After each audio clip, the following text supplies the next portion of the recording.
One person who was always anti-Diddy and was always speaking about Diddy as a problematic person was 50 Cent. And it turns out that it's just been announced that he's created a docu-series on Netflix. I can't wait to see this. The other end of that, every person who has tried to speak out about this, who has tried to speak out about the industry, the type of people that are controlling the industry, the attacks that people face from the media if they try to speak out, is always the same. They're called crazy. And an example of one such individual who went through those sorts of attacks is the actor Orlando Brown. He was on Disney, and I remember everyone telling us that he was totally insane and deranged when he was saying a lot of things that at the time sounded crazy, particularly about Diddy. Take a listen.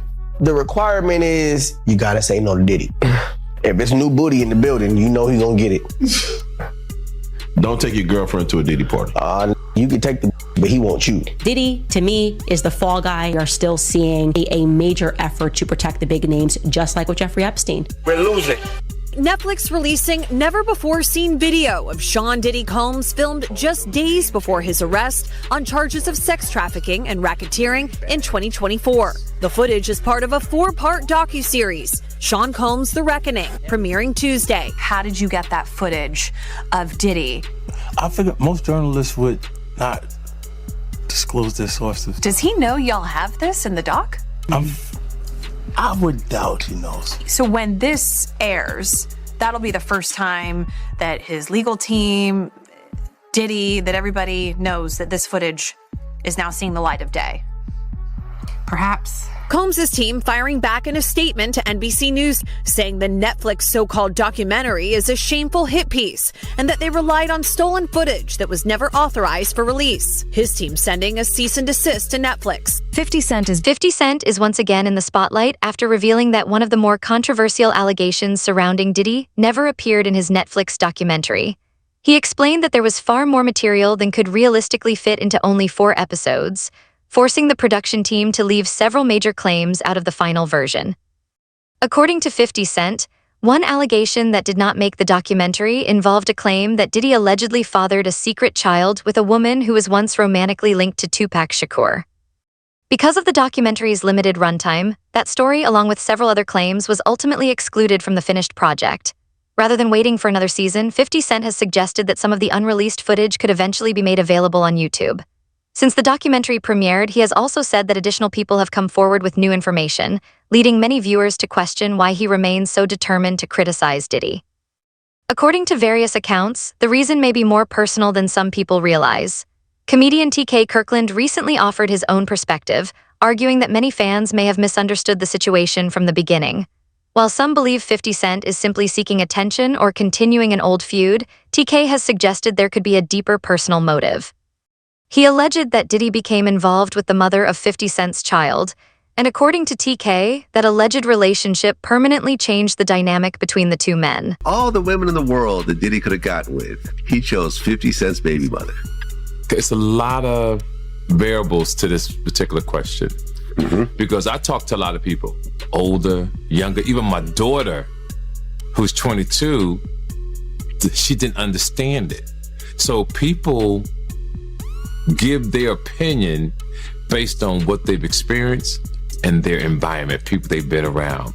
So to the people that understand boundaries and respect, I always tell men you should never date another man's girl if you're not aware of it. If you know it, then it's wrong. TK argued that making a choice like that would represent a serious lack of respect. He explained that throughout his own life, he has never intentionally pursued a relationship with a woman who had previously been involved with one of his friends because, in his view, that crosses a personal boundary that should always be respected.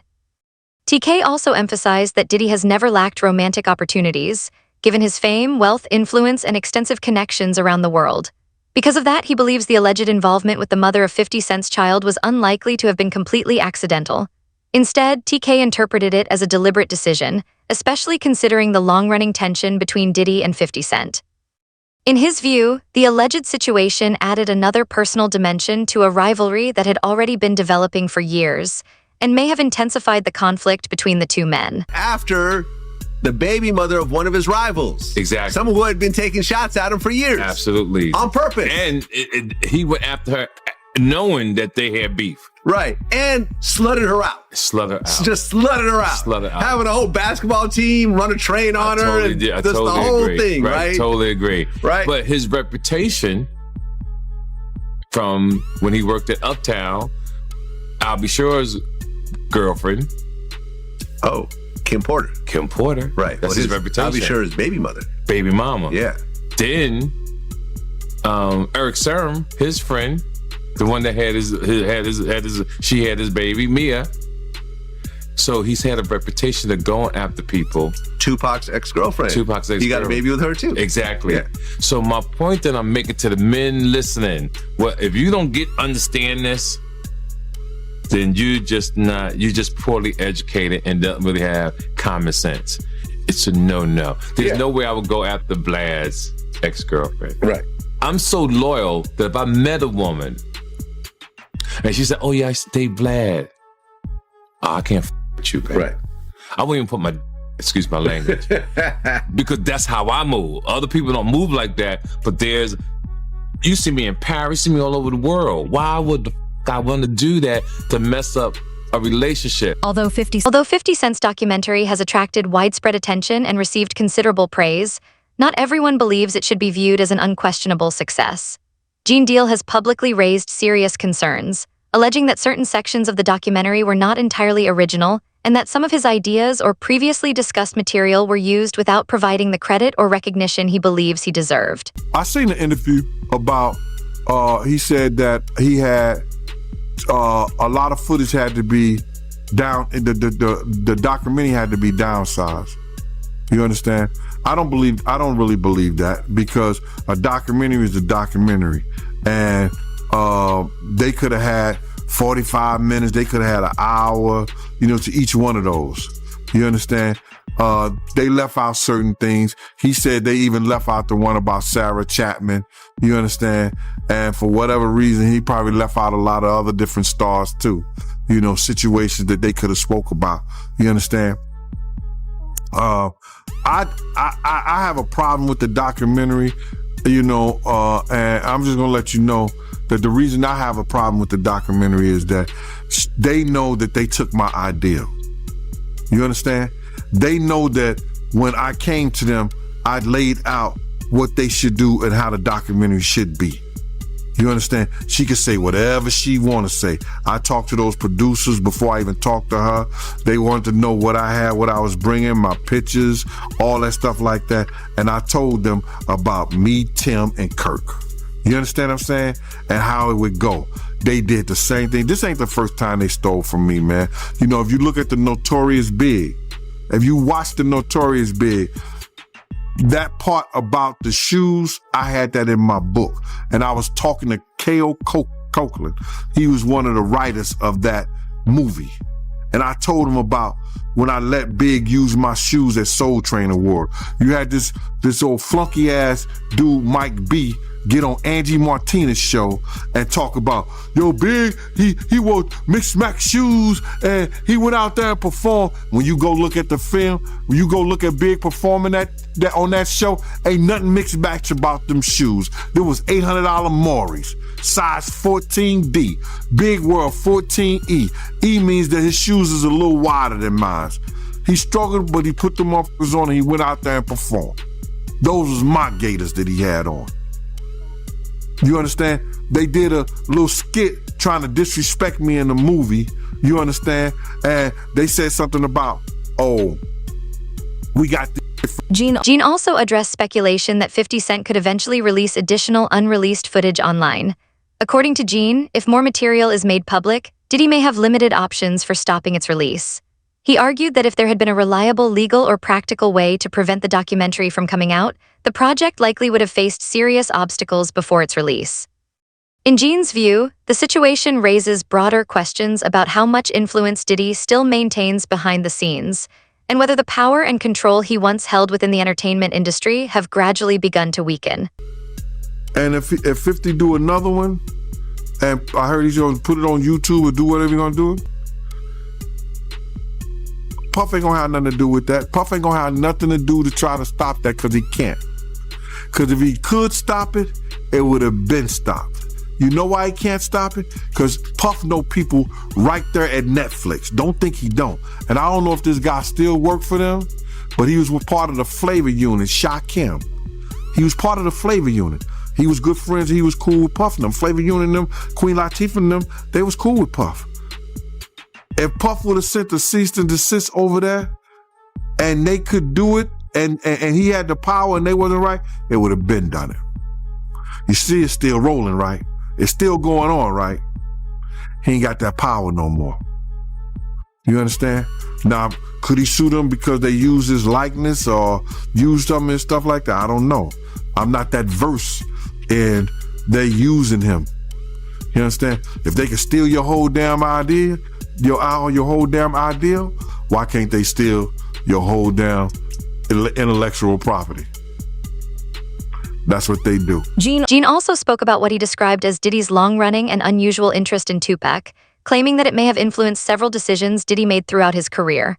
According to Gene, this alleged fixation was significant behind the scenes and may have played a role in shaping some of Diddy's actions, relationships, and choices over the years. However, these claims remain Gene's allegations and have not been independently established as fact. I did see the interview that 50 did with Sherry, and he was talking about he didn't release the video about Puff having a kid by Kim Porter's friend, Sarah Chapman. Now, we all know that she used to date Tupac. You understand? So either he got her because he wanted some remnants of Tupac. We don't know. But it seemed like every dude that he had some kind of disdain, dislike, or that he idolized in a sense, he wanted their girl. Or he wanted to be a part of their girl. I don't know why. Yo, bro, this dude was, I don't know if he was in love or in hate for Tupac. He wanted to be an actor. He auditioned for, I think he auditioned for Juice. But Pac beat him out for that Bishop thing. You understand what I'm saying? He wanted to be a part of that. Just go, and not so many years ago, when Puff started getting into that drugs and started using drug stuff, he started revamping some of Tupac's speeches. And if you think I'm lying, go look at the Grammy speech he did. Go look at a couple of speeches he did. It was the same exact words Tupac had said. That he was gonna start this whole revolutionary of our people. That's Tupac. Black Lives Matter, the Black Liberation Movement, that was Pac. The Black Liberation Movement. Black Lives Matter? Come on, bro. This dude, everybody know that he had some kind of, I don't want to say disdain taste, but he had some kind of, I don't, jealousy of Tupac, bro. He had this. Despite the significant attention the documentary has received, some viewers believe that several important parts of the broader story were not explored in enough detail. One of the most frequently mentioned examples is Kim Porter, Diddy's longtime partner and the mother of his children. Although she played an important role in his personal life, her story received relatively limited attention. Kim Porter died unexpectedly in 2018 at the age of 47. Her death was officially attributed to pneumonia, but speculation and unanswered questions have continued to circulate over the years, including unsubstantiated claims from some individuals alleging that Diddy may have been connected to her death. No publicly available evidence has established those allegations as fact. Having spent many years alongside Diddy, Kim had firsthand knowledge of numerous aspects of his personal and professional life, which is why some viewers believe her perspective deserved greater attention. Think that Diddy killed Kim Porter? Absolutely. Why? Because of all the videotapes, because of the book, because of all the people she gave copies of her book to, or at least chapters.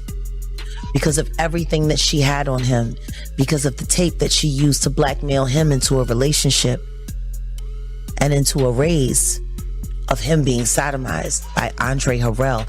And I am not saying that allegedly, because I heard her and Kim Moore talking about it in the booth of the bathroom while snorting cane at the Kit Kat. According to people who knew her closely, Kim Porter had a first-hand view of many areas of Diddy's life, from his personal relationships and business dealings to the events that allegedly took place away from the public eye. Despite that connection, the documentary devoted relatively little attention to her story. Some commentators have speculated that her role may have been intentionally kept limited because the subject was considered especially sensitive or difficult to explore in detail. Gene has also stated that he knew Kim personally and looked out for her on several occasions. In his view, she understood much more about what was happening around Diddy than most people may have ever realized. It was alleged that she did have a book and that her book was about to come out. And she was talking about all the perils, everything that she went through in the music business and with Diddy. All the men that they slept with together, because there were men that they slept with together. There were swinging times that they slept with together.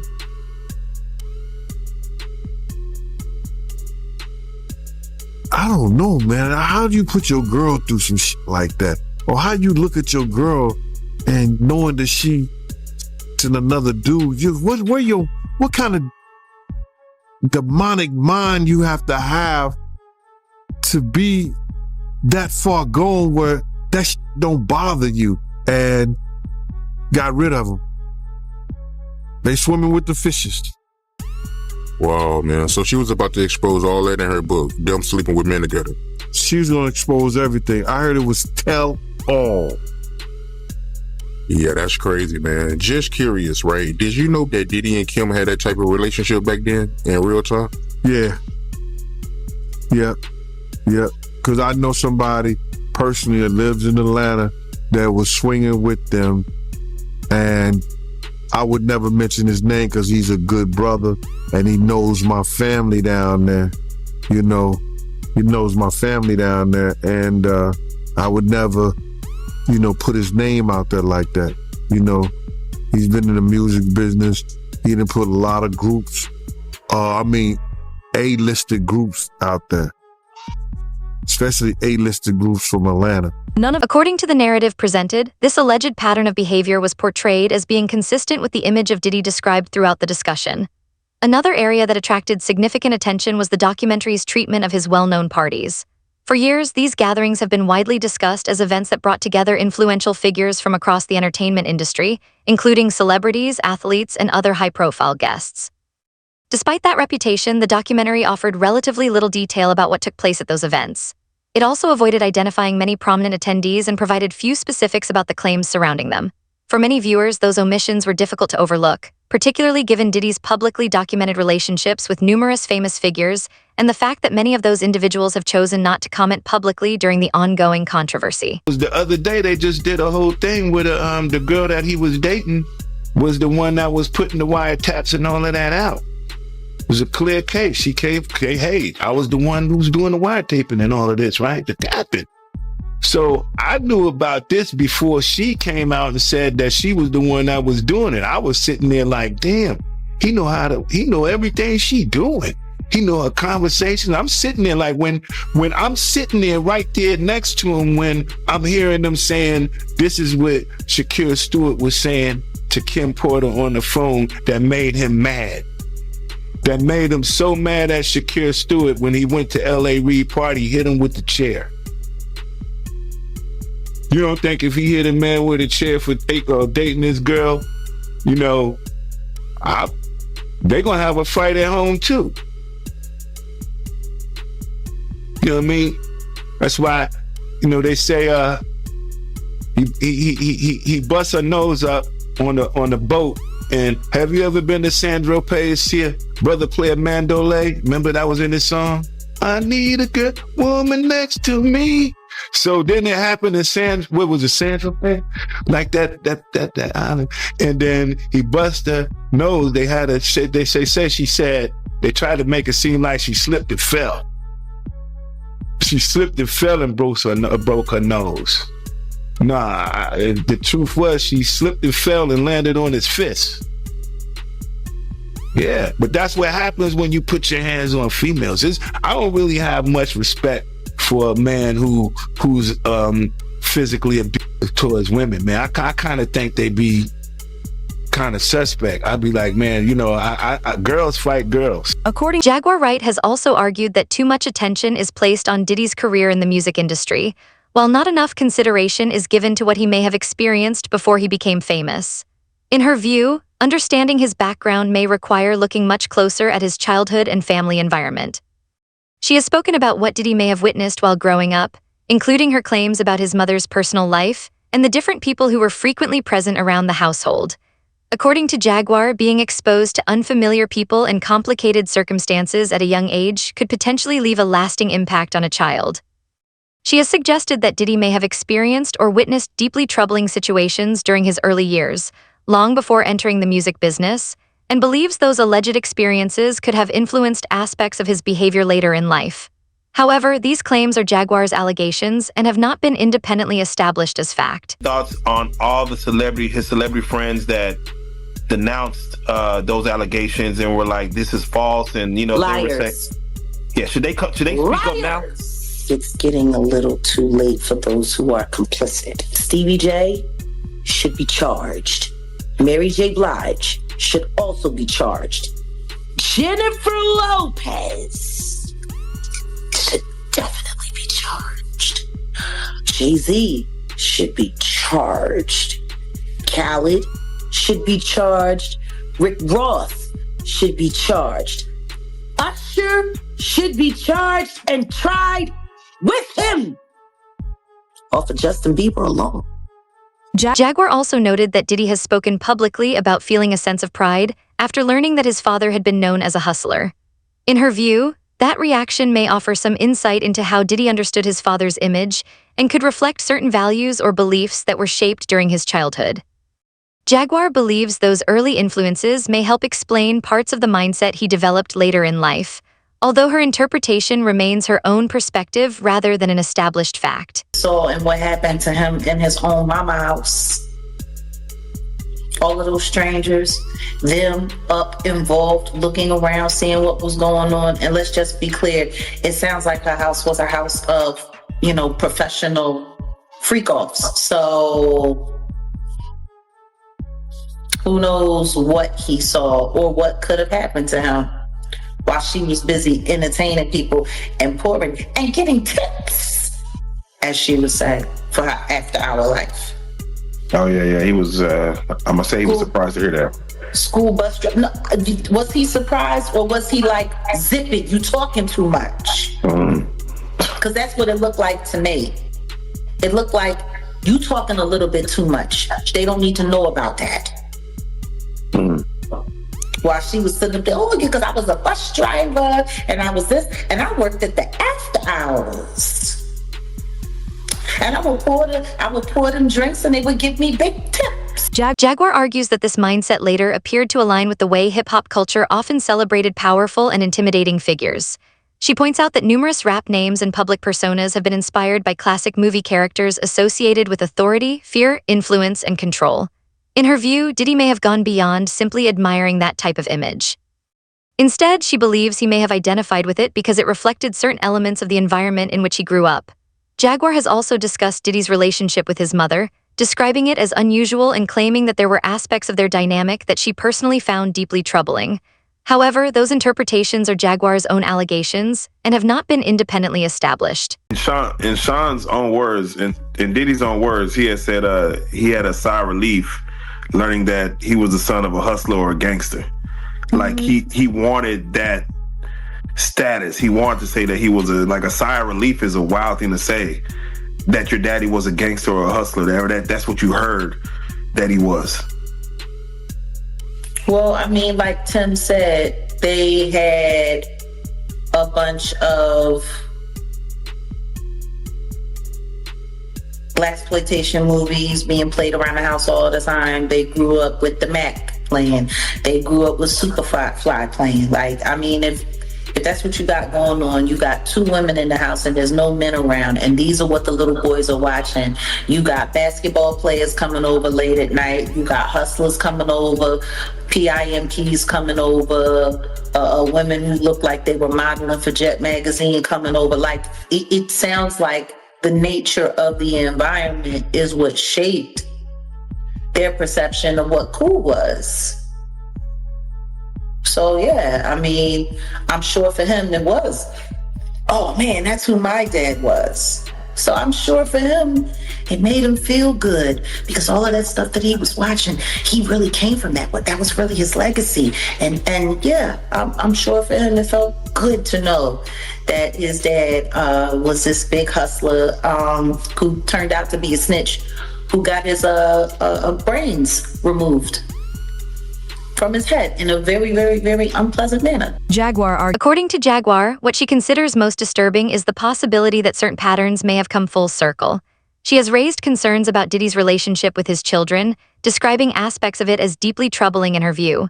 Jaguar has also referenced claims from multiple people who allegedly suggested that some of his children may have been exposed to situations they should never have experienced. She questioned what kind of parenting could allow circumstances like that to happen and asked why, if other adults were supposedly aware of such situations, so many people would have chosen to remain silent. These statements remain allegations and have not been independently verified. Or the situation where they say he was trying to shape Misa into his mother. Can you see that? Like, yeah, with the blonde hair and yeah, and all of that. I mean, somebody asked a question, what kind of man puts his hands on his mother? The same kind of man that parties with his mom, the same kind of man who kisses his mom in the mouth, the same kind of man who seems to have accurate knowledge that his elderly mother can put both of her hands, her palms on the floor and while she's standing up, bent over. Oh damn, I ain't seen that one. Oh. You never seen the Instagram video where he was talking about how his mom is still young and spry and how she still liked the party and how they was getting a IV drip? Oh.